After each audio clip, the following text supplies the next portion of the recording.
प्रतिलिपि एफएम पर एक दिल दहला देने वाली कहानी कलिथा एक यक्षिणी। रुद्र मोहना और बाकी लड़कियों को बचाकर देवीपुर मठ की तरफ निकलता है, लेकिन काली पहाड़ी के पास गाड़ी रोककर सच जानने की कोशिश करता है, जिसके लिए वो किन्नर की आत्मा को बुलाने का भयानक कदम तक उठा लेता है। अब आगे सुनिए। किन्नर ने फिर से रुद्र के सपने वाली लड़की का चेहरा ले लिया। वो रुद्र के पास जाकर फुसफुसाया, आज तो तू नहीं बचेगा राजा। यहाँ तेज चीखों के कारण सबने अपने कान बंद कर लिए। सिद्धार्थ ने यह कहते हुए कि रुद्र ने बहुत बड़ी गलती की है, सभी को जल्दी से गाड़ी में बिठाया। गाड़ी में आते ही सिद्धार्थ जोर जोर से मंत्रोच्चारण करने लगा। किन्नर की आत्मा रुद्र पर हमला करने ही वाली थी कि सिद्धार्थ के मंत्रों से उस आत्मा के हाथ रुक गए। आसपास की हवा तेज होकर आंधी में बदलने लगी। किन्नर की आत्मा मंत्रों के कारण चीख पड़ी और तभी सिद्धार्थ ने रुद्र को चिल्लाकर कहा, रुद्र, गाड़ी में आओ। सिद्धार्थ के मंत्रों ने किन्नर का ध्यान भटकाया और रुद्र तुरंत गाड़ी की तरफ भागा। तभी किन्नर ने रुद्र का पैर खींच उसे जमीन पर पटक दिया। सिद्धार्थ मंत्र उच्चारण कर किन्नर को रोकने की पूरी कोशिश कर रहा था, लेकिन उसके मंत्र भी अब बेअसर हो रहे थे। किन्नर ने फिर रुद्र पर हमला किया, लेकिन रुद्र ने उसे पीछे धकेला और भागकर गाड़ी की ओर आया। लेकिन गाड़ी में बैठने के बजाय उसने मंत्र साधना की किताब निकाली और जल्दबाजी में कुछ पन्ने पलटे। इससे पहले कि सिद्धार्थ कुछ समझ पाए, रुद्र फिर किन्नर का मुकाबला करने निकल गया। सिद्धार्थ देखता ही रह गया और रुद्र ने किताब से मंत्र पढ़कर अपने बदन से ऊर्जा तरंगे पैदा की, जिससे किन्नर की शक्तियां कमजोर पड़ने लगी। तेज आंधी और उस किन्नर की भयानक आत्मा के बीच रुद्र एक चट्टान की तरह खड़ा था।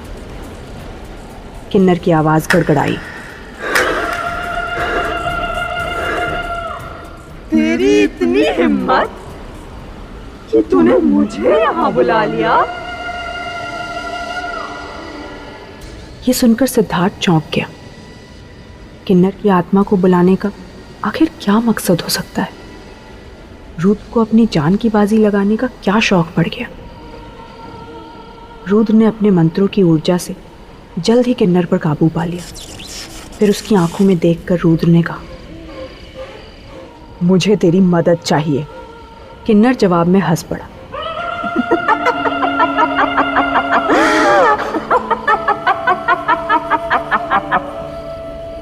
और फिर खुद को छोटी बच्ची के भेष में तब्दील कर लिया और बोला, अब भी मदद चाहिए? मेरी मदद तो नहीं की। एक पल को रुद्र की सांस अटक गई। खुद को संभालते हुए बोला, इस वक्त मेरा सच जानना जरूरी है। मोहना को छूने पर भी मुझे काली पहाड़ी का राज क्यों नहीं दिख रहा?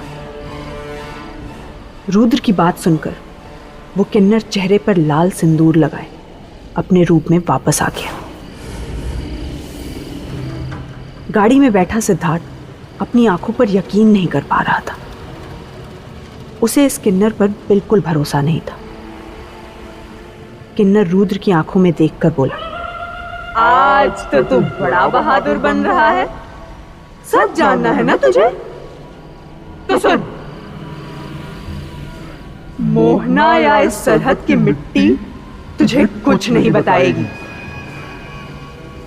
ये सब कलिथा की माया है। रुद्र बोला, लेकिन तुझे सब पता है, भैरवा के सारे राज। किन्नर ने अपनी कुटिल मुस्कान के साथ बालों को संवारते हुए कहा, मेरा रिश्ता बहुत पुराना है राजा। ये भैरवा के लोग बेवकूफ हैं। जो इनका सच न माने उसे सूली चढ़ा देते हैं।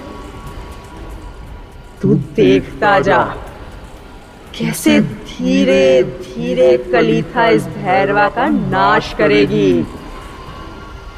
इस गांव में बहुत से राज हैं जिनके बारे में किसी को नहीं पता। अब तू ढूंढ इन राज की कड़ियों को। इसीलिए तो आया है ना तू यहाँ, है ना? रुद्र ने सारी बातें सुनकर पूछा, बात भैरवा की है तो इसमें इन लड़कियों को सजा क्यों? किन्नर ने हंसते हुए कहा, चक्की में आटे के साथ घुन भी तो पिसता है। चल ठीक है, मैं तेरी एक मदद करूंगी, एक शर्त पर। रुद्र ने पूछा, कैसी शर्त? किन्नर मुस्कुराया, तू लोगों की मदद करता है ना? अगर इस किन्नर की आत्मा को आजादी दिला दी तूने, तो मैं तुझे तेरे श्राप से मुक्त कर दूंगी। रुद्र समझ गया कि किन्नर किस श्राप की बात कर रहा था। किन्नर के हाथ में रुद्र ने अपना हाथ दिया और अपनी आंखें बंद कर ली। किन्नर ने उसे वो दिन दिखाया जिस दिन इस प्रकोप की शुरुआत हुई थी। ओ गौरी, रुक ना, उधर कहाँ जा रहा है? एक 13 साल का बच्चा भागते हुए काली पहाड़ी की तरफ जा रहा था। उसके पीछे पीछे उसके दोस्त उसे आवाज लगाते भाग रहे थे। वो काली पहाड़ी के पास गया और उसके लोहे के दरवाजे पर लगे त्रिशूल को देखकर मुस्कुराया। एक बच्चा पीछे से उसे रोकते हुए बोला, यहाँ आना मना है गौरी, चल यहाँ से। ये त्रिशूल छुआ तो बाबा बहुत डांटेंगे। अरे कुछ नहीं होगा, ये बड़े लोग कुछ भी बोलते हैं। ये कहते हुए गौरी शंकर ने उस त्रिशूल को जमीन से उखाड़ दिया। त्रिशूल के हटते ही अचानक से काले बादल काली पहाड़ी के ऊपर मंडराने लगे और कहीं से जोर जोर से हंसने की आवाज गूंजी। बाकी के बच्चों ने डरते हुए गौरी शंकर का हाथ पकड़ा और चिल्लाए, भाग गौरी भाग। पर उन बच्चों के भागने से वो हंसी और जोर से गड़गड़ाने लगी। इतने में एक झटके के साथ रुद्र की आंखें खुल गई और उसने किन्नर का हाथ छोड़ दिया। किन्नर मुस्कुराया और बोला, इन लड़कियों की गलती नहीं है राजा, इनको तो बस लड़कियां होने की सजा मिल रही है। रुद्र ने यह बात सुनकर किन्नर से पूछा, तो क्या कलीथा अब लौट आई है और बच्चे कहाँ हैं? किन्नर हंसते हुए बोला, इन सवालों के जवाब तुझे खुद ढूंढने होंगे। रुद्र गाड़ी की तरफ लौट आया। किन्नर बिना हिले उसे देखता रहा। गाड़ी में बैठते रुद्र जल्दी से सबको लेकर देवीपुर मठ की ओर निकल गया। किन्नर ने दूर से उसे जाते देख मुस्कुराकर बोला, असलियत से तू बिल्कुल अनजान है साधक। ना तो इन लड़कियों को तू बचा सकता है और ना ही तुझे कोई बचा सकता है।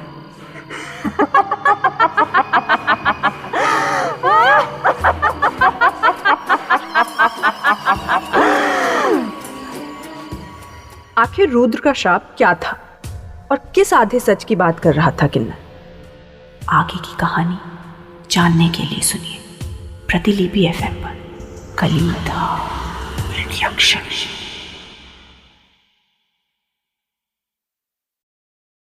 तो मेरे साथ एक कमरे में रहेंगे। वैसे तो मठ में आप लोगों को कोई खतरा नहीं होगा, पर मैं नहीं चाहता कि किसी को कोई भी परेशानी महसूस हो। रात बहुत हो गई है, आप लोग सो जाइए। ये कहकर रुद्र विशाल और सिद्धार्थ के साथ वहां से निकल गया, पर मोहना की आंखें जाते हुए रुद्र पर ही टिकी हुई थी।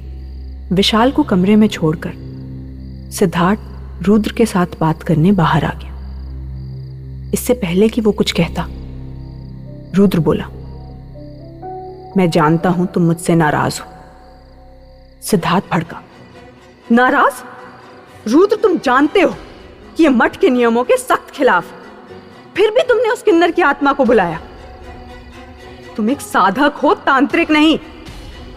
नियम तोड़ने की सजा तो तुम्हें मिलेगी। रुद्र बोला, मुझे सजा मंजूर होगी, लेकिन